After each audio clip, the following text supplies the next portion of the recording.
Alô pessoal, boa noite, tudo na paz? Olha só, eu tô gravando esse vídeo porque tá chegando aí o carnaval, tá? E o nosso tema desse mês é santidade.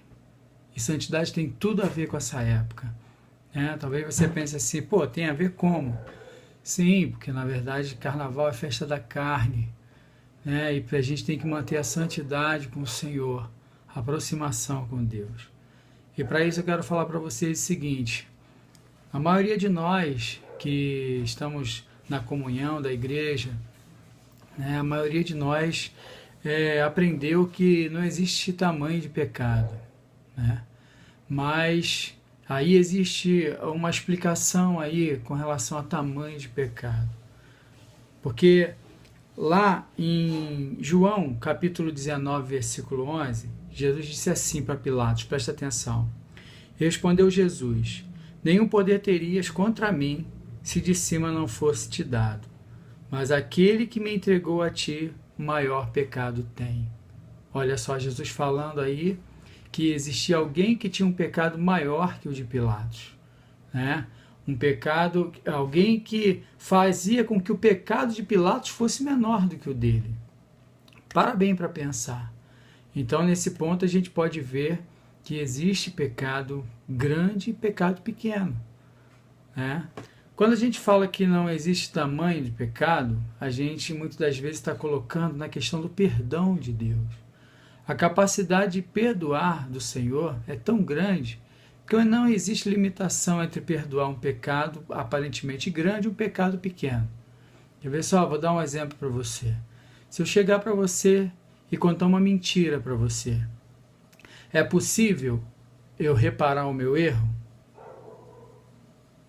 Muito provavelmente você está pensando assim, bom, é possível, porque é só depois de você pedir perdão e contar a verdade, né? Mas se eu colocar o seguinte, essa é uma colocação, claro, se eu matar você, e agora? Tem condições de eu te pedir perdão? Então você vê que consequências, elas estão diretamente ligadas, né, à atitude que você tomou. Mentiu, dá para reparar. Matou, não dá para reparar. Então a gente vê que nesse exemplo aí que há diferença entre uma atitude e outra atitude. Há pecados que as consequências são muito maiores. Então tem tamanho de pecado. Agora, para Deus perdoar tanto o mentiroso que se arrepende, quanto o homicida que se arrepende, Deus não tem dificuldade de perdoar ninguém, né? Ele perdoa tanto a mentira quanto o homicídio, se a pessoa se realmente pedir perdão de coração, né?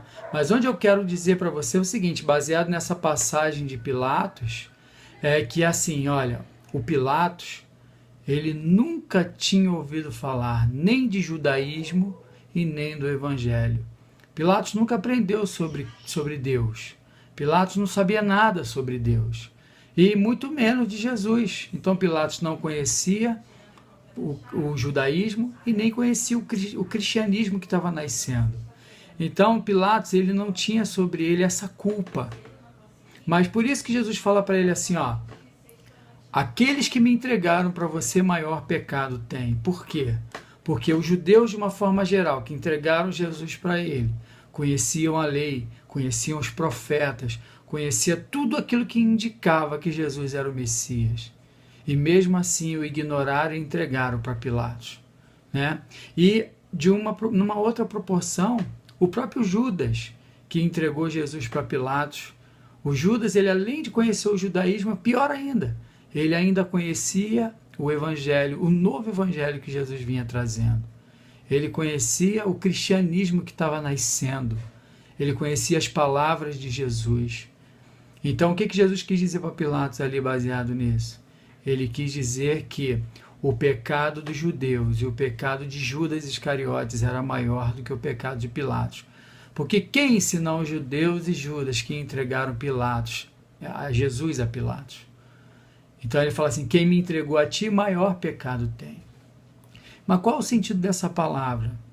O sentido dessa palavra é o seguinte: aquele que conhece a verdade vai sofrer a cobrança maior. Pilatos não conhecia, a cobrança era menor em cima dele. Você conhece o Evangelho e tem certeza que você já tem aprendido muito de Jesus, né? Muitas pessoas vão estar lá fora, brincando no carnaval, mas não conhecem Jesus. Eles não sabem o que eles estão fazendo. Mas cada um de vocês tem aprendido quem é Jesus e tem aprendido o que tem que fazer e o que não pode fazer. Uma vez que vocês conhecem o Evangelho, vocês pecam mais do que eles. O pecado de vocês vai ser maior do que o deles, porque na verdade vocês têm conhecido Jesus. E quando vocês partem para o carnaval, vocês estão exatamente fazendo aquilo que Jesus manda não fazer, porque o carnaval é festa da carne. Então vocês vão estar se entregando, de bandeja para o nosso inimigo, que ele está esperando vocês lá. E o pecado de vocês vai ser grande. Então eu estou falando isso por quê? Porque eu sou líder de vocês. E esse sangue corre pela minha cabeça se eu não avisar isso para vocês. Agora, o que vocês vão fazer daqui para frente é a atitude de vocês, é o que vocês vão escolher, é a escolha de vocês. A consequência do pecado virá. E ela virá, de verdade. Então, que você possa meditar nessa palavra. Não deixe lugar ao diabo. Não deixe que ele pegue vocês nessa cilada chamada carnaval. Fuja do pecado, fuja do carnaval. E se mantenha firme com Jesus.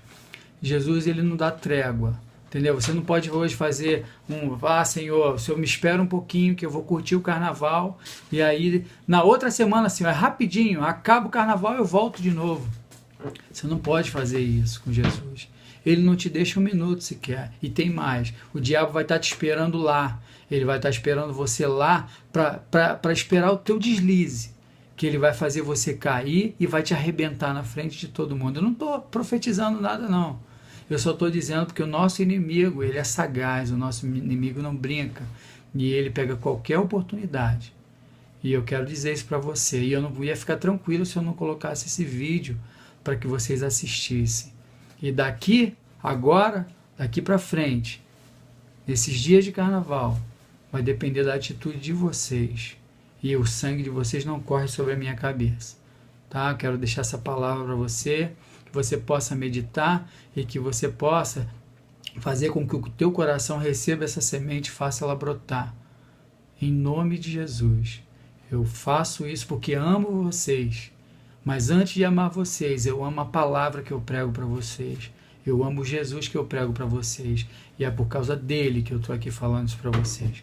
Fiquem com Deus. Deus abençoe em nome de Jesus.